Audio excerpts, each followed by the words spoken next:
TV का खास show Rahul का अग्निपथ देख रहे हैं आप। मैं हूं आपके साथ पूजा। राहुल गांधी कैम्ब्रिज में नफरत की पाठशाला में देश विरोधी बयान दे रहे हैं। राहुल गांधी मोदी विरोध में पूरे देश विरोधी हो गए हैं। राहुल गांधी के लिए भारत का लोकतंत्र खतरे में है। राहुल गांधी का असली प्रोपेगेंडा क्या है, कैम्ब्रिज में दिए उनके भाषण से साफ साफ समझा जा सकता है। दरअसल राहुल गांधी ने कैम्ब्रिज में अपने एजेंडे के तहत भाषण दिया। इस दौरान उन्होंने कहा कि भारत में लोकतंत्र खतरे में है। साथ ही राहुल गांधी ने दावा किया कि उनके फोन में पेगासस था और अधिकारियों ने उन्हें सलाह दी थी कि फोन पर संभल कर बात करें क्योंकि उसकी रिकॉर्डिंग की जा रही है। राहुल गांधी ने अपने भाषण में यह भी कहा कि भारत में अल्पसंख्यकों पर हमले हो रहे हैं। उन्होंने कहा कि सभी संस्थाओं पर सरकार का कब्जा है। मोदी सरकार ने मीडिया और कोर्ट पर भी सरकारी कब्जे का दावा किया। तो कई सारे देश विरोधी बयान राहुल गांधी के सामने आए हैं। तो आज राहुल गांधी के इन बयानों को ही समझेंगे कि आखिर किस एजेंडे के तहत ये बयान दिया जा रहा है। चर्चा के लिए मेरे साथ स्टूडियो में मौजूद हैं कैपिटल टीवी के एग्जीक्यूटिव एडिटर राजीव जी। राजीव जी, बहुत बहुत स्वागत है आपका। धन्यवाद। राहुल गांधी ने कई देश विरोधी बयान दिए हैं, पर क्या है इसके पीछे का एजेंडा? देखिए, राहुल गांधी फ्रस्ट्रेट हो चुका है। अब लगने लगा है कि मेरी सत्ता में वापसी हो ही नहीं सकती है। कांग्रेस ने अंदर से ये मान लिया है कि सत्ता अब उनके काफी दूर हो गई है। तो इसीलिए एक प्लान बनाया जाना चाहिए कि जिससे देश की छवि खराब हो, मोदी की छवि खराब हो, और उसके बाद हो सकता है संभावना ऐसी बने कि कांग्रेस के लिए लोगों में सहानुभूति आए। दो तरह की बातें हैं। राहुल गांधी ने पहला मुद्दा पेगासस का उठाया कि किस तरीके से उनके कुछ अधिकारी, जो मतलब खुफिया अधिकारियों ने, खुफिया विभाग के कुछ अधिकारी जो पुराने लोग हैं कांग्रेस के समय में जिनकी नियुक्ति की गई है, वो इनके संपर्क में हैं और उन लोगों ने बताया कि आपके फ़ोन में पेगासस है, आपके कॉल की रिकॉर्डिंग हो रही है और उस रिकॉर्डिंग के आधार पर आपको गिरफ्तार किया जा सकता है। इसलिए सोच समझकर बात करें। पहली बात तो यह है कि राहुल गांधी ये सीखे कहां से?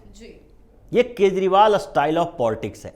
अरविंद केजरीवाल जब से राजनीति में आया है तब से बार बार इसी तरीके की स्टोरी सुनाता रहा। शुरुआती दौर में जब अन्ना आंदोलन के समय में अरविंद केजरीवाल ने लोगों की बातें की, कुछ सोशल एक्टिविस्ट की बातें की और बताया कि हमको कुछ अधिकारियों ने बताया है कि जो कैग में काम करते हैं, जो इंटेलिजेंस ब्यूरो में काम करते हैं, कि कांग्रेस में कितना करप्शन चल रहा है। कैग रिपोर्ट का हवाला उस समय दिया गया कि आरोप लगते ही आप इस्तीफा दें, लेकिन अब वो आरोप लगने के बाद कोर्ट के फैसले आने का इंतजार करके जब सारी मजबूरियां पैदा हो जाती है तब इस्तीफा देता है। नहीं तो इस्तीफा देने की बात तो बाद की है। वो अंतिम तक, जब तक सजा हो जाए तब तक भी ये कॉन्स्पिरेसी की बात कर करके कहता रहा कि ये गिरफ्तारी जो हुई है वो सरकार की साजिश है। उसी तरीके से राहुल गांधी अब करने लगे हैं। जिस तरीके से अरविंद केजरीवाल गवाहों की बात करता है, अधिकारी बोले, व्यापारियों ने बोला पंजाब में, तो हर जगह पर वो जो तरीके हैं वो राहुल गांधी सीख लिए हैं कि खुफिया अधिकारी बता रहे हैं कि आपके फोन में पेगासस है, जबकि ये लोग पेगासस के मामले में सुप्रीम कोर्ट जा चुके हैं। खुफिया अधिकारी में कौन है? क्योंकि खुफिया अधिकारियों और आईबी का नाम लेके वो कई बार बयान दे चुके हैं। चुनाव के वक्त भी इस तरह के बयान सामने आए थे। ऐसे में तो राहुल गांधी के खिलाफ एक्शन होना चाहिए। देखिए, एक्शन होने की तैयारी है। ब्रिटेन से वापस आते ही हो सकता है राहुल गांधी की गिरफ्तारी के लिए प्लॉट तैयार हो जाए, क्योंकि ये जिस तरीके से भाषणबाजी वहां कर रहे हैं वो एक नहीं, कई ऐसे बातें हैं जो देशद्रोही कहा जा सकता है, देशद्रोह का आरोप लग सकता है। पहली बात तो आईबी अधिकारियों की है।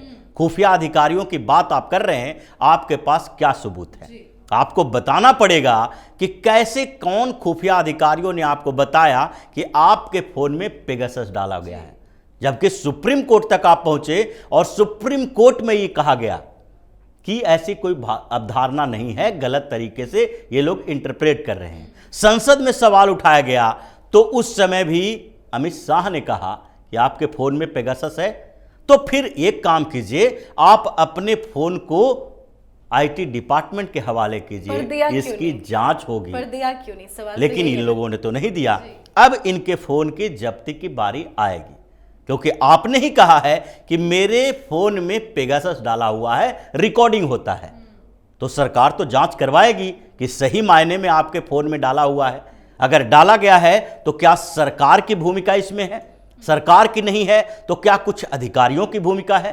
क्योंकि कॉल रिकॉर्डिंग की बात एक बार नहीं उठी है, ये कांग्रेस में भी और जहां जहां ये बात उठी उसकी जांच हुई है। महाराष्ट्र में कॉल रिकॉर्डिंग का मामला आया और उसके बाद उसकी भी जांच हुई। एक आईपीएस अधिकारी को गिरफ्तार किया गया, इसके लिए डिटेन किया गया, फिर बाद में ट्रांसफर किया गया, क्योंकि ये लोग बार बार रिकॉर्डिंग की बात जब उठाते हैं तो इनको सबूत तो देना पड़ेगा।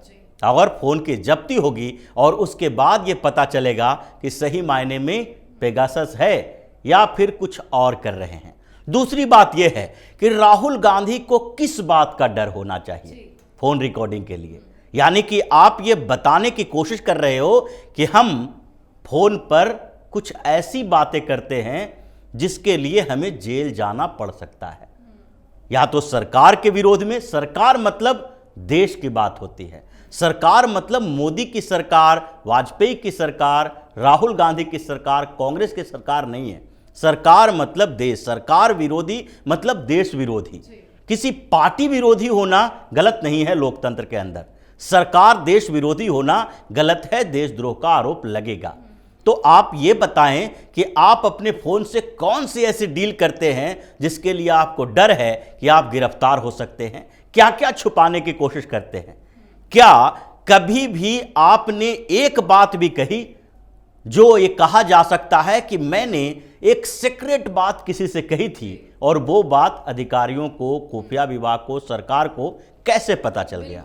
ये मामला सामने में आया था जिस समय पेगासस का, उस समय भी उठा था कि आपके कौन से पर्सनल टॉक लीक हो गए, मीडिया में लीक हो गए, या सरकार की तरफ से आपको समन भेजा गया, क्योंकि आप तो कई ऐसी कॉन्स्पिरेसी करते रहे हैं।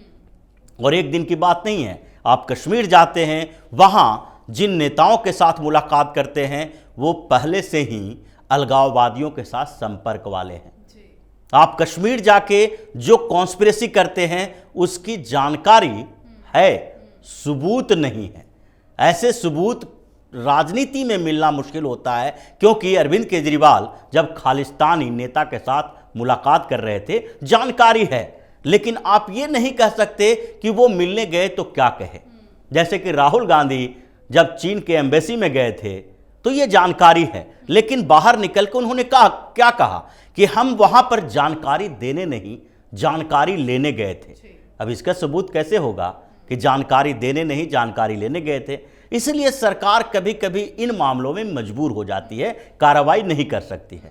और इस पेगासस के साथ उन्होंने पूरे लोकतंत्र के खिलाफ बात कर दी, क्योंकि ये मामला खुफिया विभाग के विरुद्ध है, सेना के विरुद्ध है, सरकार और देश के विरुद्ध है, और सुप्रीम कोर्ट के भी विरुद्ध है। जो सुप्रीम कोर्ट भी आप गए, वहां भी आपको कुछ नहीं मिला पेगासस के मामले में। अब दूसरी बात यह है कि डेमोक्रेसी के ऊपर सवाल उठाना कि भारत में लोकतंत्र खतरे में है, क्योंकि सरकार ने सारी की सारी संस्थानों को हाईजैक कर लिया है। मतलब सुप्रीम कोर्ट सरकार की जेब में है, उसके बाद चुनाव आयोग सरकार की जेब में है, मीडिया सरकार की जेब मीडिया सरकार की जेब में है, और दूसरे स्तर पर जो केंद्रीय जांच एजेंसियां हैं वो सारी सरकार की जेब में है। मतलब सारा काम सरकार के इशारे पर हो रहा है। जो राहुल गांधी मीडिया में दिन भर चर्चा में रहते हैं, पॉजिटिव पब्लिसिटी राहुल गांधी की हुई भारत जोड़ो यात्रा के समय में भी मीडिया में, बिल्कुल मीडिया में उनके उन चीजों को दिखाया गया जिसकी जरूरत नहीं थी। मतलब वो नहा धो रहे हैं, बारिश में हैं, भीगते हुए भाषण दे रहे हैं, बच्चों के साथ खेल रहे हैं, ये इंटरटेनमेंट का साधन है। माँ के साथ प्यार, बहन के साथ प्यार, इन सारे चीजों के लिए इंटरटेनमेंट के साधनों का उपयोग उनकी ब्रांडिंग के लिए मीडिया में की गई। बिल्कुल। और उस मीडिया को कह रहे हैं कि मोदी सरकार के इशारे पे चल रही है। तो मीडिया को तो राहुल गांधी जैसे लोगों को बहिष्कार करना चाहिए। दूसरी बात जहां तक केंद्रीय एजेंसियों की है, केंद्रीय एजेंसी अगर सरकार के इशारे पे काम कर रही है तो आप उन सबूतों का क्या करेंगे जो केंद्रीय एजेंसियों के पास है? अगर आप ईडी पर सवाल उठाते हैं तो आपको जवाब एक बार देना पड़ेगा कि आपने नेशनल हेराल्ड मामले में जो करोड़ों का घोटाला किया है, 2000 करोड़ से ज्यादा का, वो जो पैसे छीन लिए हैं, लोगों का पैसा था, वो पब्लिक का फंड के पैसे थे, वो चंदा से चलने वाला था, कांग्रेस के फंड से चलने वाला, उसका इस्तेमाल जो आपने किया अपने प्राइवेट प्रॉपर्टी के लिए, क्योंकि यंग इंडियन प्राइवेट लिमिटेड खोलने की क्या जरूरत थी? अगर कांग्रेस को ही नेशनल हेराल्ड को अपने साथ लाना था, तो कांग्रेस को ही पैसा देना था, तो कम से कम पार्टी का ही मुखपत्र हो जाता। इसके लिए यंग इंडिया प्राइवेट लिमिटेड बनाकर, जिसमें सोनिया गांधी, राहुल गांधी 38% के शेयर होल्डर होंगे, इसकी क्या जरूरत पड़ी थी? यानी कि आपने 2000 करोड़ की संपत्ति पर कब्जा कर लिया। वो जो कांग्रेस की संपत्ति अब नहीं है, अब सोनिया गांधी, राहुल गांधी की संपत्ति है। तो ये मामला अगर आप ये बता पाएं कि ये सबूत है जो गलत है, तो ईडी पर सवाल उठाने के अधिकारी होते हैं। अब इन लोगों ने इतने दिनों तक शासन किया है, देश पर सरकार चलाई है, अब इनको अगर ऐसी बातें करते हुए पूरे दुनिया के लोग सुनेंगे, दुनिया भर के नेता सुनेंगे, तो इसका मतलब है कि आप ये बता रहे हैं कि भारत में लोकतंत्र खतरे में है, इसलिए कोई भी दुनिया के संस्थान, देश भारत के साथ संबंध न रखे। ये देशद्रोही तो है। जैसे पाकिस्तान बदनाम है, आतंकवाद के लिए बदनाम है, डेमोक्रेसी वहां स्टेबिलिटी के तहत नहीं होती है, जब प्रधानमंत्री बनता है कुछ समय के बाद ही वहां कू हो जाता है, सेना का अधिकार हो जाता है। इसीलिए वो अनस्टेबल डेमोक्रेटिक कंट्री के कारण, आतंकवाद के कारण पूरी दुनिया में जितने भी बड़े बैंक हैं, चाहे वर्ल्ड बैंक हो, IMF हो, या फिर दुनिया का कोई देश है जो पैसा उधार देने के लिए तैयार नहीं है। आप वही छवि बनाना चाहते हैं जो अरबों डॉलर का इन्वेस्टमेंट इंडिया में हो रहा है, उसको उन इन्वेस्टर्स को डराना चाहते हैं कि अगर भारत गए, कभी भी हो सकता है कि वहां पर लोकतंत्र खत्म हो जाए और तानाशाही हो जाए, तो ऐसे में आपका पैसा वहां सुरक्षित नहीं रहेगा, इन्वेस्टमेंट सुरक्षित नहीं रहेगा, जो 20-20 साल का इन्वेस्टमेंट किए हुए हैं। तो ये राहुल गांधी के वो तरीके हैं कि देश को बदनाम करो विदेशी इशारे पर, ताकि कांग्रेस को पूरा सपोर्ट मिले उन विदेशी संस्थानों से। जैसे कि अमेरिका का प्रेसिडेंशियल इलेक्शन था, तो क्या आरोप लगाया गया था कि रूस का वहां पर इंटरफेयर है, रूस की खुफिया एजेंसी अमेरिका के प्रेसिडेंशियल इलेक्शन में पार्टिसिपेट करती है, वहां पर वो मॉब को घुमाने की कोशिश करती है, किसी एक को फायदा दिलाने की कोशिश करती है, जो ट्रंप के ऊपर आरोप लगा था। लेकिन क्या यही काम राहुल गांधी कर रहे हैं? राहुल गांधी चीन के एजेंसी से, अमेरिका के एजेंसी से ये इस चीज के लिए बात कर रहे हैं कि अब आप वहां पर हमारी सहायता करो। वहां पर मोदी की सरकार ऐसे समान तरीके से नहीं जाएगी, उसके लिए आप टेम्परिंग करो, लोगों को बताओ, जैसा कि कुछ लोगों ने अब शुरू भी कर दिया है।